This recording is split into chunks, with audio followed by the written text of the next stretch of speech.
Hi, John and Laura. Thank you for coming to meet with me today to talk about S and how she's doing in school. I saw you were able to stop and get some refreshments for during our time. Did you find it in the building okay? Yes, we did. Mm-hmm. Well, I know that you had some concern because this is S's first year at preschool, and she is in our pre-K 4-year-old program. And so I know you had commented, Laura, and sent me an email that we could maybe meet after the first assessment, just to kind of talk about where she's at and if there's any areas that we can work on. And this is a great opportunity for us to partner together. Since you know S so well, much better than I do, it's a great way for us to be able to come together with ideas. So I just want to see if she said anything about how school is going for her at this time. John, what do you think? Yeah, she said she's had a good time. She's making some friends, Okay. and she's enjoying her time there. And so far it's been positive. Go ahead. Oh, I'm so sorry. She seems very happy when she comes home. She's not. It doesn't seem like she's upset at all when we drop her off or anything like that. It seems she thoroughly enjoys school. So that's what I just want to add on to that. Sorry. Keep on going.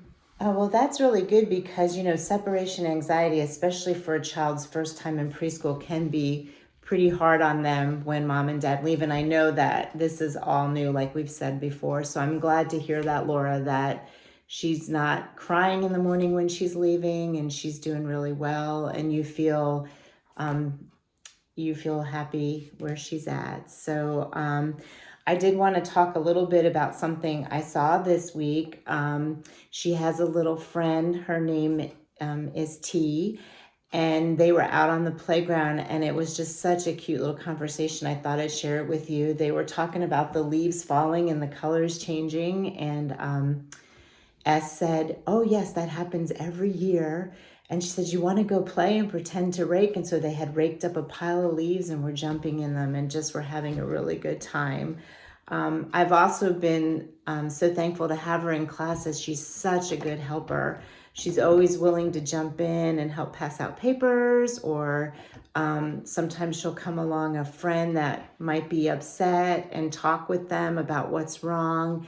She's got a very tender heart, and so that's so great to see, in a child of her age, that she's really has empathy for other children. So when they're not feeling so well.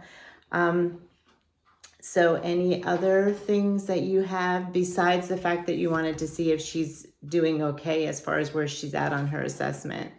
Did you have any other concerns? Sorry, I'm trying to think.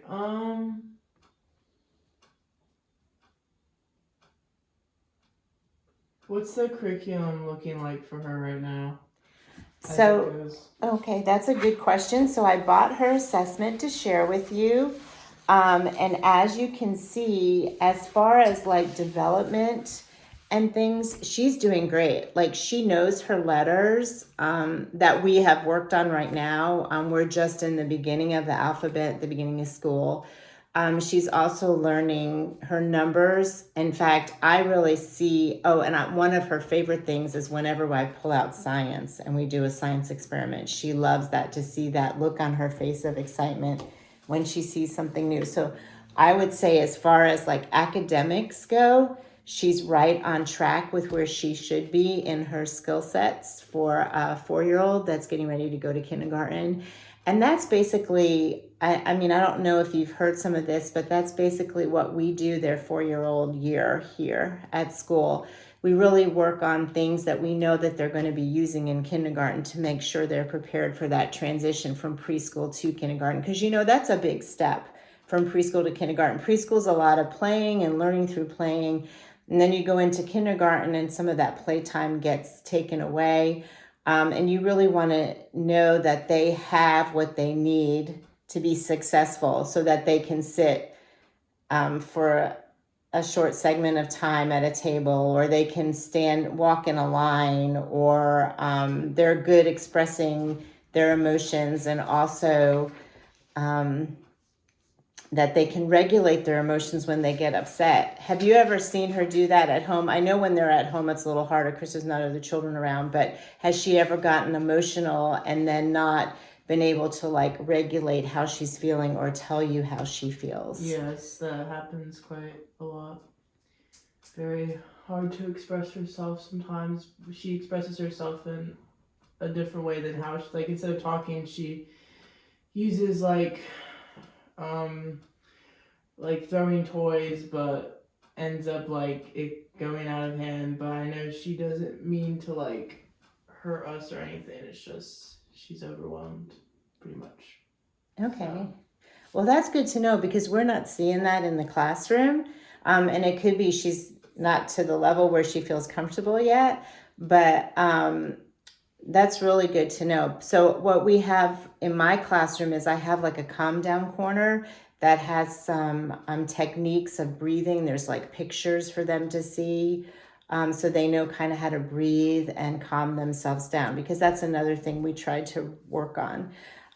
One thing that I did want to address with you both is one area I saw that I really need to work on with her is her fine motor skills.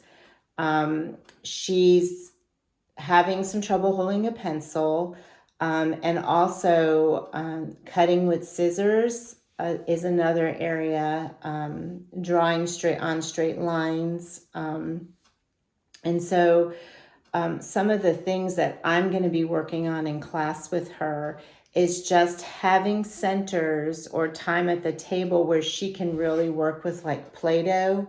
I love to hide things in the Play-Doh and then the children pull it apart. They try to dig out the things that are in there. Those will work on her fine motors. Cutting definitely will help with that. I have games where they push things through like a hole that helps with that. And what I've done is I've made you, I wanted to see, I have a box put together for you to take home to work with us at home. Would this be something that you'd be able to do with her at home after school each day? Yeah, we could work it into our schedule and be able to make sure she tries to do that during the week. Okay. I've also added a pencil gripper in there, which helps a lot of time for them to be able to figure out where their fingers should be on the pencil. A lot of times too, just having them pick up things like smaller items in the home. We use little tweezers, and I can send one of those home with you also. Would you like one of those? Yeah, that'd be great. They're a great little pinching activity for them, and she could even go out in the backyard and pick up those little acorns that are falling off the trees right now. She really seems to like to be outside, and that kind of thing. So I want to keep to our time because I know you're both working and you met with me early this morning before school started, so I really appreciate that. But did you have any other questions for me at this time? I don't think so, no. So pretty much what we covered, just tried to have more like sensory stuff for her to use so she can be more developed better with her sensory skills is pretty much like what we were talking about, and giving more skills to help with her I